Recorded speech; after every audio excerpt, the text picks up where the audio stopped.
Colonel Malcolm Weatherby at your service. And this evening we are in Escondido, California, to speak with Greg Barnhart, also known as Vandegraff Gearheardt. He's a marvelous artist that makes a lot of extraordinary 3D designed materials. And so we're going to check out his home. He's invited us here to do a quick interview. So let's check it out and see what we got.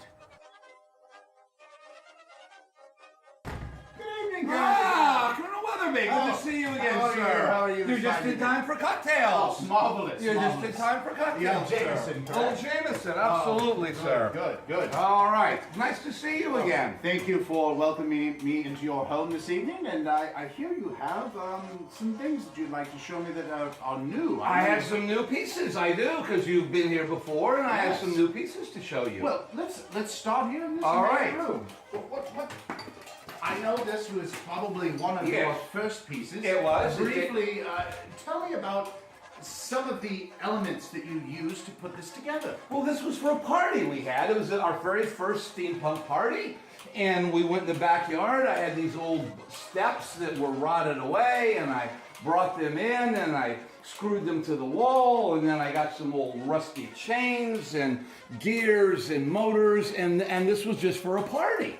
But we liked it so much that you kept it. that we kept it, and then we've expanded on it, and this was sort of what got us into it. And then for the same party, we made some of these little models, these little dirigibles with blimps and out of kits and old Goodyear stuff. And we've always collected art. I mean, if you look around the house, there's lots of art that we've collected. But so anyway, that became the start of our, about 4.5 years ago, the start of our steampunk making career. Well, this is fantastic. This is a great way to start out. It really shows that you understand the concept. Now, then, what do we have here? Well, this is a much more recent piece. Okay. And I was tired of all the brass and copper that I use, and so I got this great gear. In fact, it's so hard you can't even drill through it. It's Rockwell hardened. It would take literally a diamond drill. It's off of an old Navy ship. And so that gear alone weighs about 50 pounds. So This whole piece weighs about 70 pounds. So this was all about steel and ball bearings, and I call it stealing time. And so I have the ball bearing face and the brass. It's not, for some reason, it's decided not to run right now. That's because I just. Oh, well, no matter. But so this is called stealing time, and it's I would call it my industrial area. Okay, so this is more like the diesel pump. Yes, if you were, yes, indeed. And this piece is just also dates back very early. This was decor, as we call it here. This was a piece, an old hand-operated drill press from 1900. This was the original advertisement that I found, good Lord, online. And it was 1900. It cost $10. And you would, if you wanted to drill a hole to make a wagon or fix a plow, if you were a farmer, you would have this drill press. Wow. And so I have made it a bit of a light with the whole spiraling, the whole augering thing. I have an auger on the bottom and the spirals on the top, and that, I think that was maybe a copper bath, a toilet bowl float. I'm not sure. Oh. But whatever it is, it's been cleaned up and disinfected. Oh, good. But I hope here, so. oh yes. But, so You we know what made goes that on in the laboratory. into a light for our niche here. Oh, very nice. Now let's move into the drawing room. Yeah, it's just a living room, and this is sort of this is a lot of work in progress. I'm getting ready for some shows. I'm getting stuff staged. I'm getting ready to ship them. I'm getting ready to polish them up before they go out the door. And now you do present your items in a couple of locations. I have a gallery in Arizona, Prescott, Arizona, Ian Russell Gallery in Prescott, right on the old Whiskey Row. It's a very nice little area. And then I'm going to 2 big shows coming up this year. I'm going to be in Indian Wells at the B&P tennis tournament, and then I'm going to be in Manhattan, very exciting, at Art Expo, which is the largest art show in America. Really? Yes, there are over 3,000 artists, and hundreds of thousands of people over 4 days in Manhattan. Do you think there's any single women there? I don't know, Colonel Weatherby. Try to contain yourself. Okay. So here we have, this is about a 2-year-old piece. This is the last ride. This is my take on mortality. And it reads, "You're on the last train," said the man in black. "Your ticket was punched. You never knew."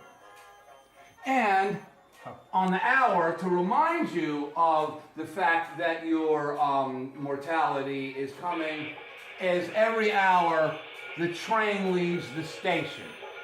Oh. It's an alarm clock, and the train leaves the station every hour. Fantastic. And those rotate at 1 per second, old vacuum tubes around this old clock with a gear mold on it. And this is called serving time. This is a sort of more of it has a little dimmer here, and there's a real meter. I love things that work. I don't like people who do meters that don't do anything. If you're gonna have a meter, make it work. If you don't have it. So this is just a switch that'll turn. Yeah, that's the master switch that turns it all on and off. But this is the dimmer that controls the Edison bulb in the middle, and that's a real little quartz clock, and that's a real reading meter, and those clocks are waiting for their days in the sun to be made into something newer and better. And you do a lot of repurposing of found objects, correct? Oh yes. I would say I am an assemblage artist. Okay. I call myself an assemblage artist, meaning I assemble things in ways that create interest, humor, drama, or raise questions. So my art is taking old things, combining them with weird new things, and making a whole new object out of it that hopefully makes it artistic that people would enjoy and love. And here you have some furniture. This is my first foray into furniture making. Is this like an electric chair you'd use for someone you don't like? That's right. Or it's called the Master of the Universe throne. Like He-Man? Well, Donald Trump. Oh. You sit here and you put your hands here and you can control the entire universe through your brain waves that are picked up through these old vacuum tubes. You'll notice the old colander. Up here you have the plasma dispersing your thoughts into the ether. And so there is the companion piece waiting for the mistress of the universe, and they can have power duels. Well, now you're going to expand on this, I Well, assume. no. It's just waiting for someone to tell me that they want the mate. I see. It's just waiting for a mate. So all along here we have pieces that are waiting. This is another one of my backwards running clocks. One of my specialties is to make clocks that tell perfect time. They just happen to run backwards. No reason they can't. This has got a little plasma ball down there. This is just a staging. We're just ready. It's a work in progress. Yes. As of this old meter is a work in progress, and this is another work in progress. So we have many, many works in progress.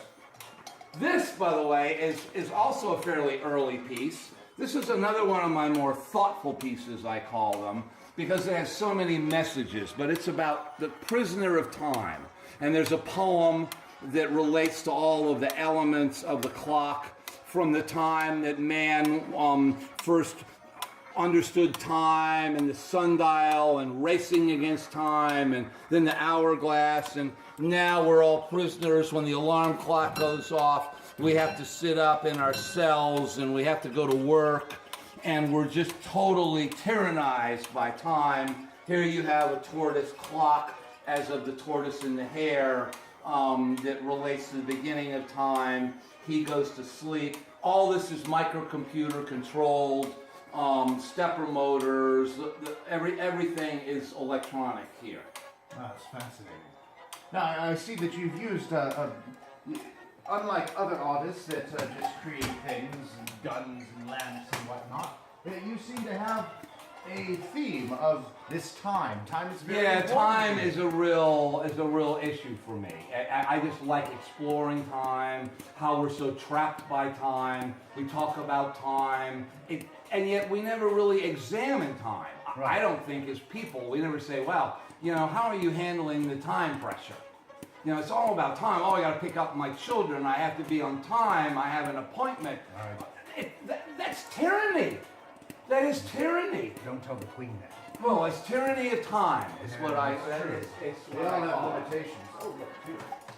Oh, the bar. The bar is open.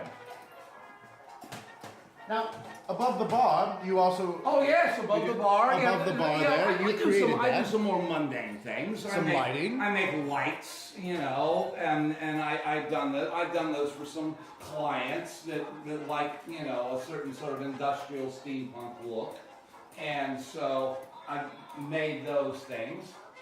And this is one of your early pieces Yes, as well. another very early piece, and this is a crowd favorite, simply because it has the effervescence of the Jacob's Ladder, which I built myself, solid state Jacob's Ladder. So it's all based sort of on an engineering concept of a navigator going through the plasma, finding the right spot, turning on to break apart the plasma. My antenna picks up the tachyons. They're stored. I have a flux capacitor here. Of course you do. do. A massive flux capacitor. This is, and I have a optical photonic containment field around the Say flux, that 10 times around the flux capacitor, so I can contain the flux. And then I can move forwards and backwards. I'm moving backwards in time. You notice I move the lever forwards, but that's because it's a Is that what I wormhole feel, device. or is that just the burrito? Yes, and then we go the other way, and of course we can change the speed of how we go. We go fast or slow, and we can go wherever you want. See, we can get it down to just like 15 minutes very ago. nice. I wish I hadn't said that. I wish I hadn't said you looked fat in that dress, sweetheart. Then we can just go back. Yes, you can go back and eliminate that. Huh. And you're back in the good graces again. That would be nice. As We could opposed all- to sleeping on the sofa. Right, we could all use So- something like that from time to time. Yes. Now, you have a new... Yes, a new. I'm very proud of it. Yes, now this one is very interesting. Yes. Far more bling bling, I believe, is the term they use today. Yes, I mean, these trimmings are extraordinary. Yes, this is a companion piece to the Wormhole Navigator. This is the Wormhole Chronometer. And what you have here is an old Vienna regulator case from about the 1880s, bolted on to a sessions clock from about 1900. You have the backwards running clock down here. And then you have we have a rotating ball that my artist wife is working to enhance that rotates on top. But all the LEDs, these are cold cathode lights. And there's a proximity detector here, so that doesn't. I believe in energy efficiency, by the way. Oh, okay. Almost all my devices run on 12 volts. Okay. A wall wart. Plug in, so it's no safety issue. Right. I would think all but about one or two are run on 12 volts. I use LEDs everywhere. Right. But these Jacob's long ladders lifespan. take a couple hundred watts. Right. And so I have a proximity detector that, is it working now? Oh, anyway, it would, oh my goodness. No, there it is, there it is. So It that did. will only work if there's motion in front of it to save energy. So if you leave it on, it'll run forever, but there's no sense burning energy if there's no one to enjoy it. Right. So, but the clock face always stays on. So you can always tell the time of the clock. And of course you've got all the blinking LEDs, the cold cathode, but these are very low. These are high efficiency. These are what you have in your PC. These Right. are cold cathode. Of course. And they're in I everybody's had laptop. my liquid-cooled PC back in the day. Yes. So, and all the meters work. So the ammeter really reads the real amperage that's being drawn by the power supply. As the arc goes, you can see how the amperage changes and the little plasma display. But it's meant to be like it was used in a ship, right? So you'd have to Everything's on a gimbal. A gimbal, yeah. Yes. So when the ship goes through some rocky areas, Right, we you always can see your instruments are stable. see our instruments. So there you have it, Colonel Weatherby. Well, Gregory, what did you do before you started getting into steampunk? Well, I was an engineer and fine. electrical engineer. Electrical engineer, But yeah. I used to design a lot of parts of my house, and I redid cars, I rebuilt engines, and I sort of developed this unique skill set of mechanical, electrical, creative, and it all just came together with and woodworking. I mean, we built all those shelves, and so all this just sort of came together. Oh, that's fantastic. Serendipitous, I would think you would call it. When did you first get introduced to the idea of steampunk? I would say about 4 years ago. About 4 years ago. And was it a magazine? Was it an event? You know, we decided to have a party. Oh. And I found the idea of a steampunk party. And I go, well, let's have a steampunk party. And that's when we made the decor, and that's when everything came together. Oh, so you were just inspired to explore this steampunk term that you heard out of the thin air? Yeah, well, yeah, I was just looking about for a good theme of a party, and steampunk seemed like something that was interesting, and we latched on. I mean, our previous parties had been such notable events as the Suck Monkey Party. Suck monkey. Sock monkey. Oh, sock? Sock monkey. You're like a sock puppet. Yes, a sock monkey. Yeah. I thought you said sock monkey. No. So steampunk was a massive improvement over the sock monkey party. I would assume so, yes. Very, very much more interesting. So, would you like to see where I do some of my work? Yes, please, show us. I have two workspaces. This is my electronics space. This is where all the magic This is where happens? I do. Well, this is the electronics in here, and the small things come out of here, and so I store my Tesla coil. Yeah, my little Tesla coil is coming up with a new experiment there, and of course, I call this obtainium. These are items that I have obtained that I store for future use. Fantastic. So this is where you can find me many nights till 12 or 1 o'clock in the morning, huddled over, making my experiments and designing my equipment. And then... Show us the metal. And then I have my heavy metal. The hardware section. The hardware, yeah. The pieces is woodworking. I mean, you don't really realize how much woodworking there is in here, but I mean, a lot of this is fine woodworking. Right. You know, the little drill, the holes, that's brass banding that's been hand tapped, and there's probably 350 screws. Oh. And they all very time consuming. In the same direction. Oh. Every screw head faces in the same direction. Who has time for that? My wife. Oh. That's a good excuse. Now to the... Yes, now we have the heavy metal. Heavy metal. The heavy metal section. I'm a really big fan of Megadeth and Metallica. Is that what we're going to hear in I here? have to share this my garage, my cars, but here there's a final assembly, my saws, bandsaw, I cut metal and brass I'll cut on this, and wood of course, and table saw and sander for small work, and of course this is my big boy. This is the 1955. The size of that chuck. 1950 8-inch chuck. 8-inch. So this is 1955 Atlas Craftsman lathe, and it works like the day it was new. It works like the day it was new. It's had new bearings. I mean, it's had some upgrade, but steel doesn't go bad. No, it's pretty solid. Yes. Now listen to that density. Yes, but anyway, so this is just my workshop, and that's where I store my heavy metal, the pipes, the the gears, the wheels. I mean, here's gears right there. Yeah. Who has that in their garage? Yes. This guy. Who has one of those? So that's ready for another piece. So there you have it. Well, there you have it. The heavy metal. Thank you so much.